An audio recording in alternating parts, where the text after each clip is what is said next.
Hi, and welcome to the BookishStitcher podcast. My name is Jeanette. You can find me on Ravelry, Instagram, and Goodreads as BookishStitcher, all one word. I hope you had an awesome 4th of July. If you celebrated here in the States, where I am in San Antonio, Texas, we definitely did some celebrating. And if you were in Canada, happy Canada Day that happened a little while ago, and I'm sure there's some other holidays that have been going on. But yes, I hope you've had a great week. But like I said, we had a wonderful 4th. My husband had it off work, and there's this place called the Whitty. If you're ever in San Antonio, definitely, if you have kids or not, definitely check out the Whitty. They have this exhibit going on right now on whales called Giants of the Deep, and it was stunning. And it's been one of my favorite exhibits I've ever seen at a museum. And it was just beautiful, and I could have stayed there all day. I think we stayed 2 hours in this exhibit, which my kids and my husband were probably done long before that, but there were tons of videos and just all kinds of different stuff, and they had it in different languages of the different areas, and it was so much history and so much beauty that I absolutely loved it. But yeah, and we did a whole bunch of other stuff on the 4th too, along with fireworks and things like that. But it was a great day. But my in-laws, who've been here for almost 3 weeks, something around there, they just left a couple of days ago.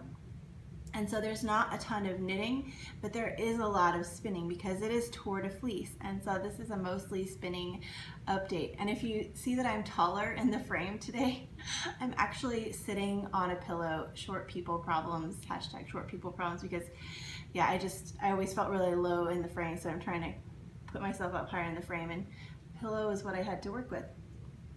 So let me show you what I worked on a tiny bit. Mostly as soon as my in-laws left, I felt like I can knit on things again, because in the evening, instead of like knitting and hanging out with my husband, we were all playing board games at night, so I really didn't get to knit at all then.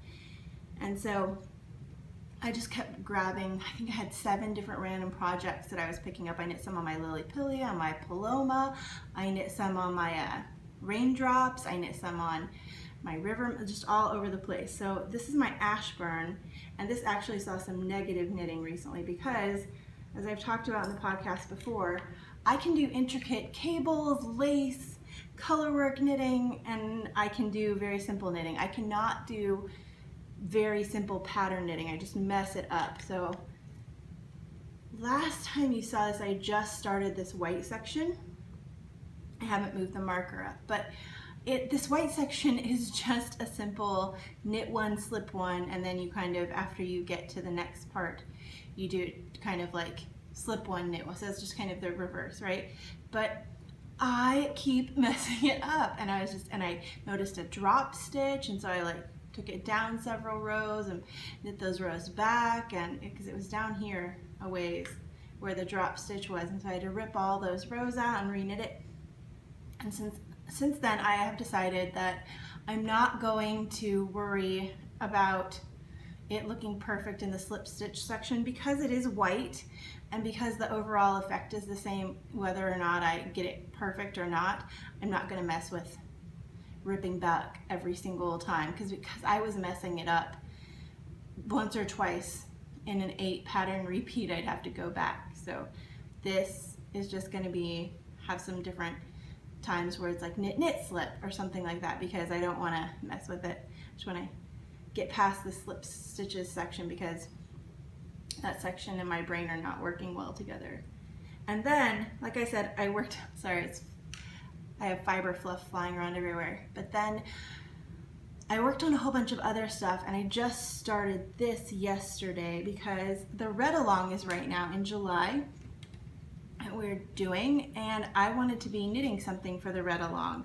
The information is all up in the Ravelry group, but this is a scrap of some red DK yarn that I had, and a scrap of some white. I have another bigger scrap of the white over there. But I have been knitting hats for homeless, and I just wanted to do some preemie caps as well. So this is going to be a preemie hat, just a tiny, like very small. It would maybe fit on an orange, large orange or apple, but I'm just doing a little bit of color work pattern into here, just something very simple. I didn't follow any pattern. I'm just kind of adding them in a little order, numbered order that I'm doing myself. So it kind of reminds me of like a Valentine's Day hat almost, but it's very cute. It's going to be a tiny little hat. And I think with the next one, I'm going to make 2 of these. I'm going to do mostly red with little white blips because I have a good chunk of the red left. And that's what I really want to focus on this next week, is getting a whole bunch of hats done so that I can take them up there when I go to the retreat that I'm going to in less than 2 weeks, and they're collecting a lot of hats and things for that. So I want to make sure I have as many as I possibly can to give to them.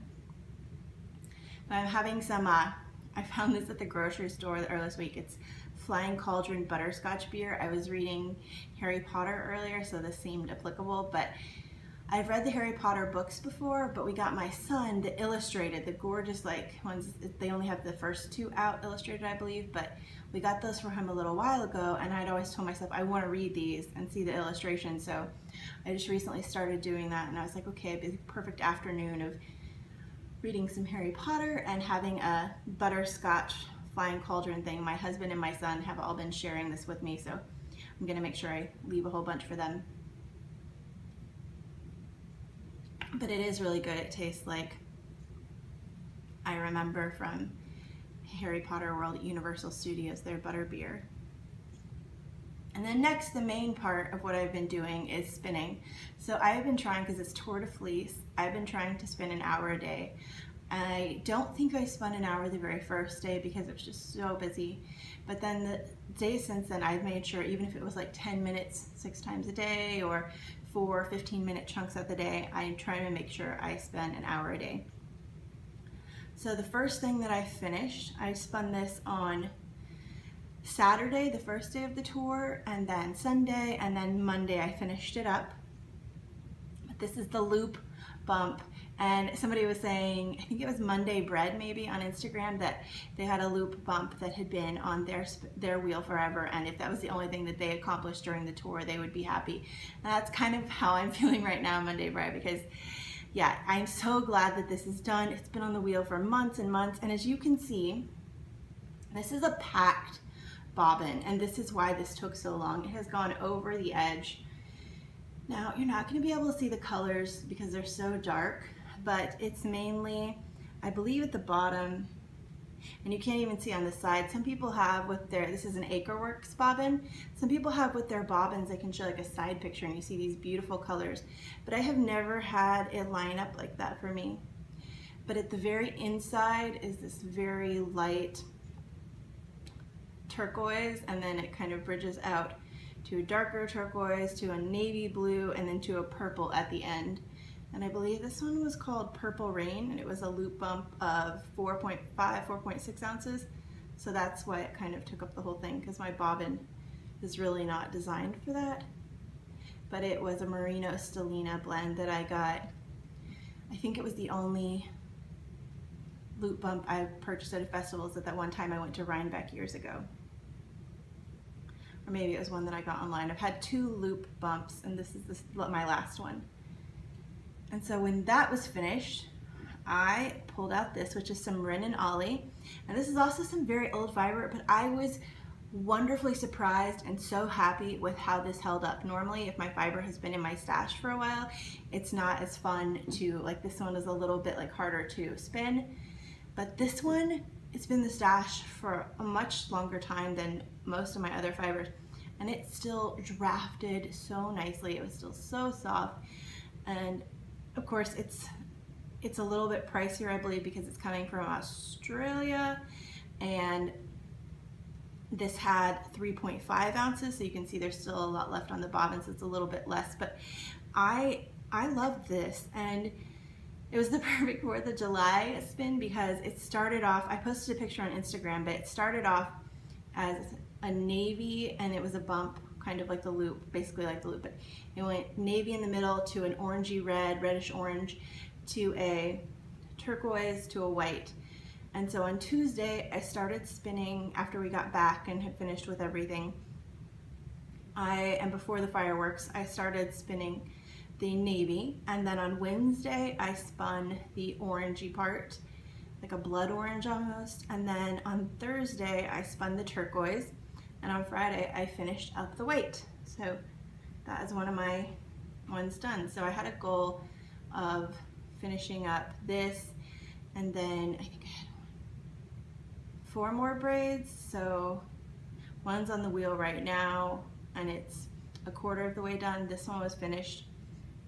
And then on Saturday, because I needed a new bobbin to spin on, I took this and I plied it up.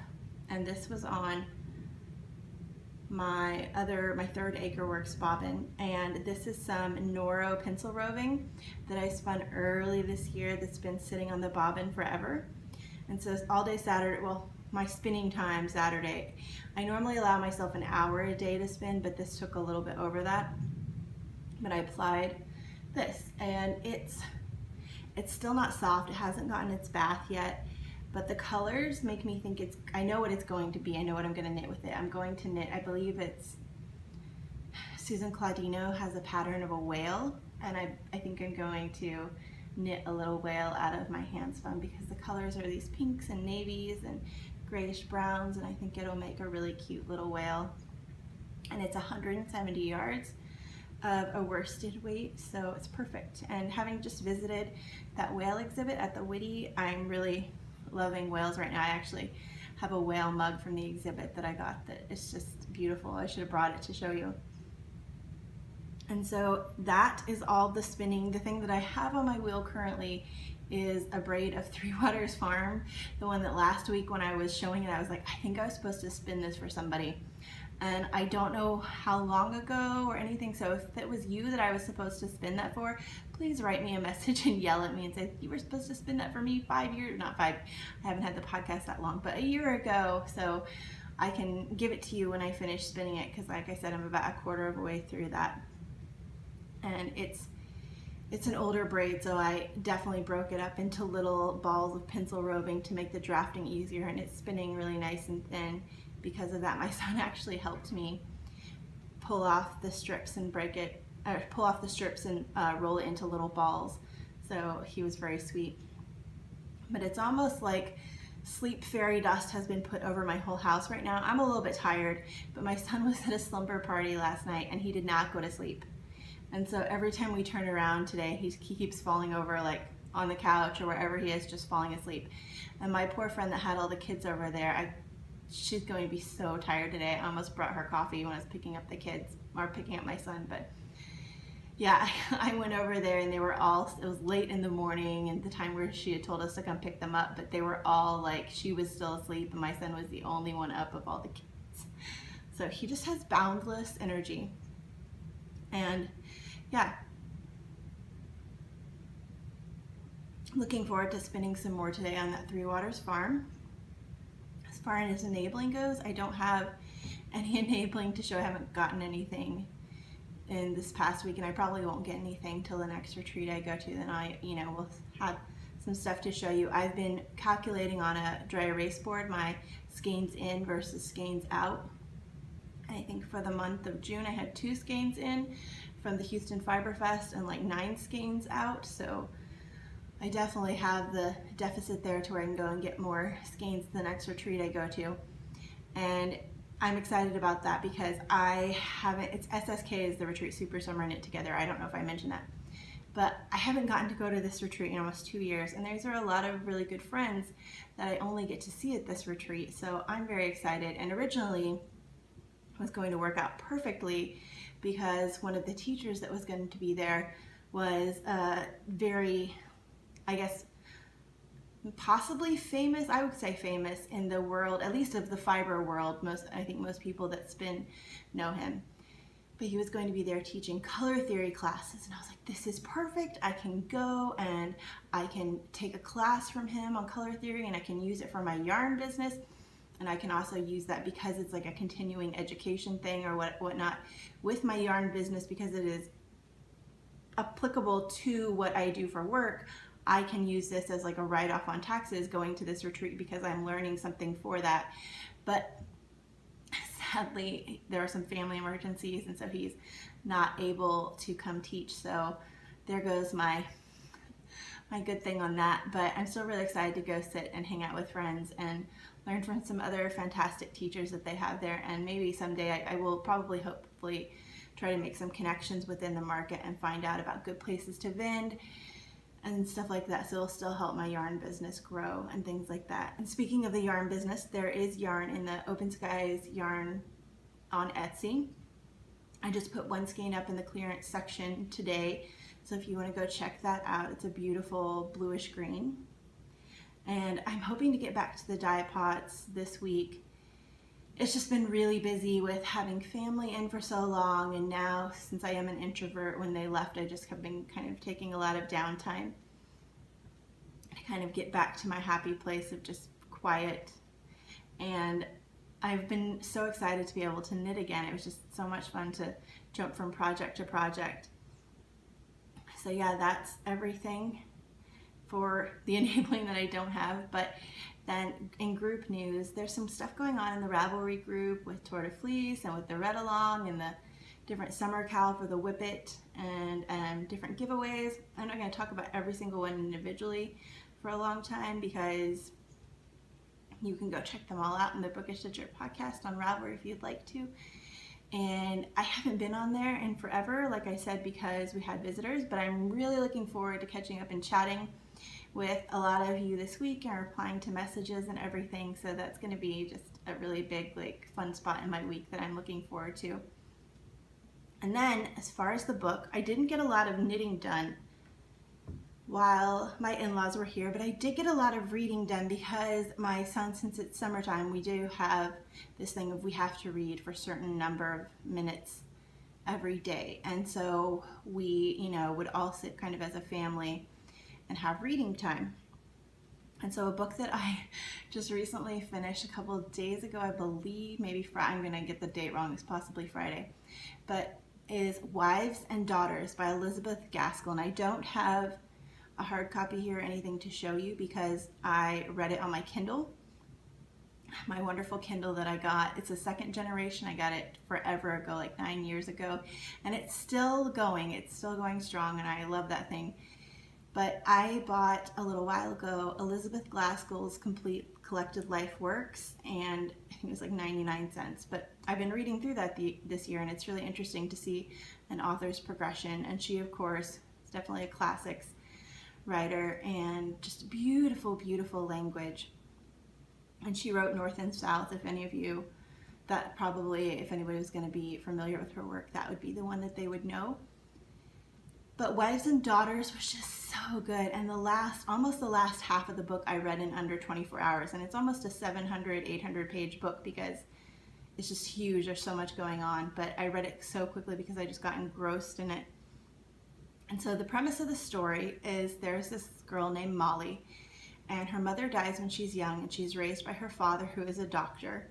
And her father kind of decides as she gets older, around 16 or 17, that she needs a mother in her life.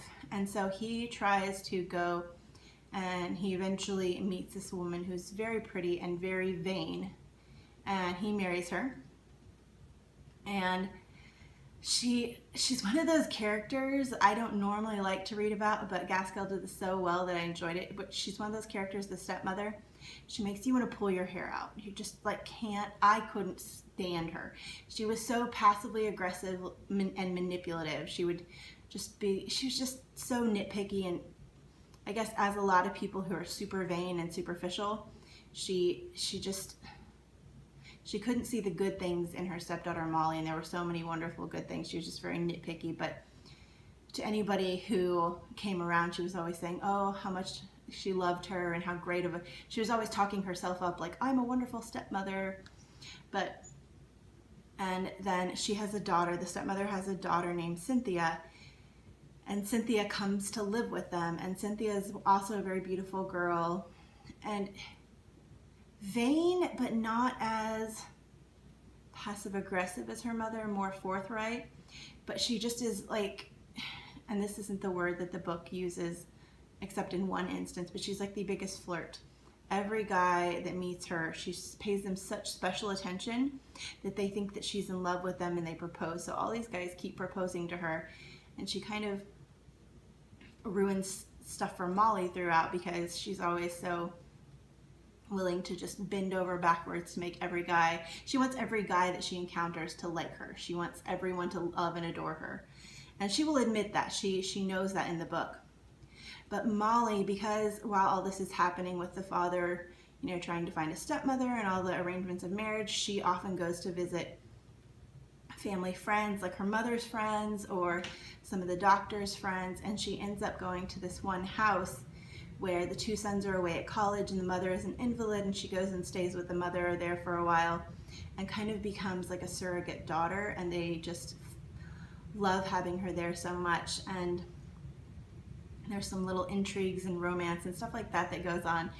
And it was such a great book, and it just dealt with complex human emotions, but how simple everyday life can just be beautiful, I feel like. And I really loved Molly's character in that book. She was just so genuine and a saint. Like, she, whenever she would have a bad feeling towards somebody or thought that she was being treated poorly, she would check herself and be like, okay, we need to show love, we need to show kindness. And I just felt like that was something I can always learn of, you know, whenever you're feeling a certain way, stop yourself and bring yourself back to the feeling of love and kindness towards everyone. It was just such a well done book. And I didn't know till I got to the end that Gaskell died before she was able to finish it.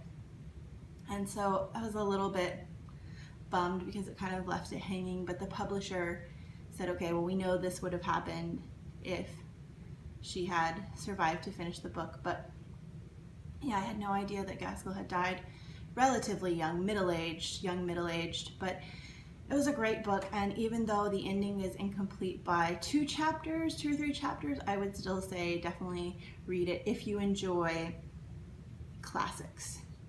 It doesn't have the same feeling as North and South of the extreme like the class distinction, to where you're seeing extreme poverty and then the upper class, and it doesn't have the kind of conflicts going on amongst them, and it doesn't have a ton of that unrequited love angle that North and South has, or that fighting love angle, or I love you, I hate you, you know, that kind of thing that North and South has.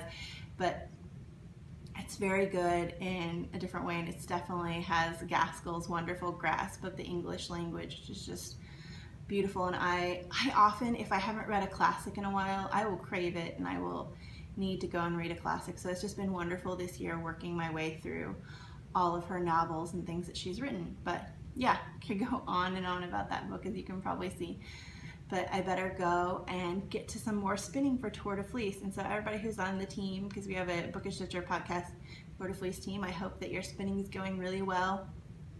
And anybody else who's doing Tour de Fleece for another team or unofficially, I hope you're enjoying your spinning. And all the knitters out there and crocheters, I hope you're having fun with that too this week. And if you are in the Northern Hemisphere, I hope you're staying out of the heat. It's been crazy hot here, but not as bad as some years. And that's everything I have for this week. And I will see you guys soon. And until then, I hope you have a wonderful week and you get to do all the things you love. Okay, bye guys.